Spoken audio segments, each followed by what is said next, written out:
Bonjour, dans cette vidéo, je vais vous montrer comment verrouiller le bootloader sur le Samsung Galaxy A52s.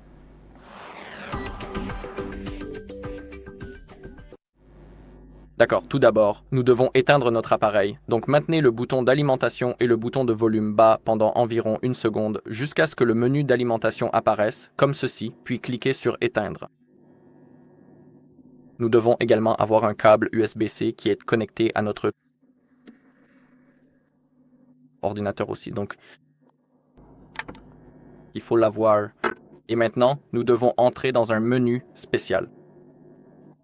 Maintenez les deux boutons de volume enfoncés lorsque le téléphone est éteint, puis insérez le câble.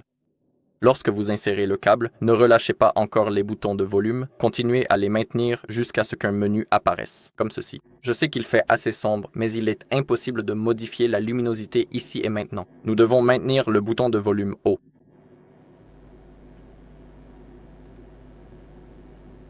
Si l'écran s'éteint, vous pouvez relâcher. Et maintenant, il nous demande si nous voulons verrouiller le bootloader. C'est ce que nous voulons, donc nous devons appuyer sur volume haut. Vous devez savoir que le téléphone effectuera une réinitialisation d'usine. Gardez cela à l'esprit. Chaque fois que vous verrouillez ou déverrouillez le bootloader, le téléphone effectue une réinitialisation d'usine. Donc gardez cela à l'esprit. D'accord, et maintenant nous pouvons débrancher le câble. Nous allons passer rapidement par le processus de configuration et nous désactiverons la fonction de déverrouillage OEM dans les options développeurs. Et grâce à cela, notre bootloader sera complètement verrouillé. Donc maintenant, il faut attendre que le téléphone s'allume.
D'accord, le téléphone s'est allumé.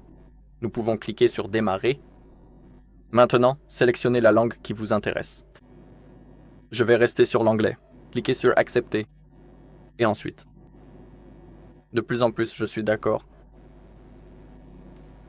Laissons de côté le Wi-Fi pour le moment. Grâce à cela, le processus d'installation sera beaucoup plus rapide. Je ne souhaite pas non plus copier mes données. Je vais donc cliquer sur Passer. Cliquez sur Suivant, défiler vers le bas. Cliquez sur Accepter. Vous pouvez ajouter le verrouillage de l'écran si cela vous intéresse. Je vais passer mon tour.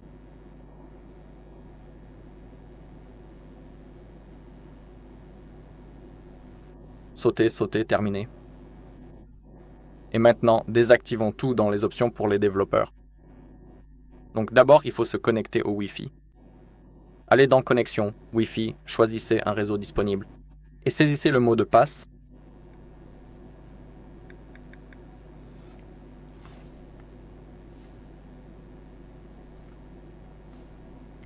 Revenez en arrière, encore en arrière. Faites défiler vers le bas, à propos du téléphone. Informations sur le logiciel. Puis appuyez maintenant sur le numéro de build. Plusieurs fois de suite jusqu'à ce que le mode développeur soit activé, puis revenez en arrière, faites défiler vers le bas, option pour les développeurs, et si la fonction de déverrouillage OEM n'est pas ici, ne vous inquiétez pas. Parfois, il suffit simplement de cliquer sur mise à jour du logiciel, puis de télécharger et d'installer. Grâce à cela, il se connectera au serveur Samsung. Nous n'avons pas besoin d'installer de mise à jour ou quoi que ce soit, donc même si le processus de mise à jour démarre, vous pouvez le mettre en pause manuellement, tout simplement. Retournez dans les options développeurs. Comme vous le voyez, l'option est là, désactivez-la. Maintenant, redémarrez le téléphone pour la protection. Maintenez le bouton d'alimentation et le bouton de volume bas. Sélectionnez Redémarrer et confirmez. Après le redémarrage, tout sera complètement verrouillé. Voilà, c'est tout pour cette vidéo. Merci à tous de l'avoir regardée. Si cette vidéo vous a été utile, merci de laisser un like, un commentaire et de vous abonner.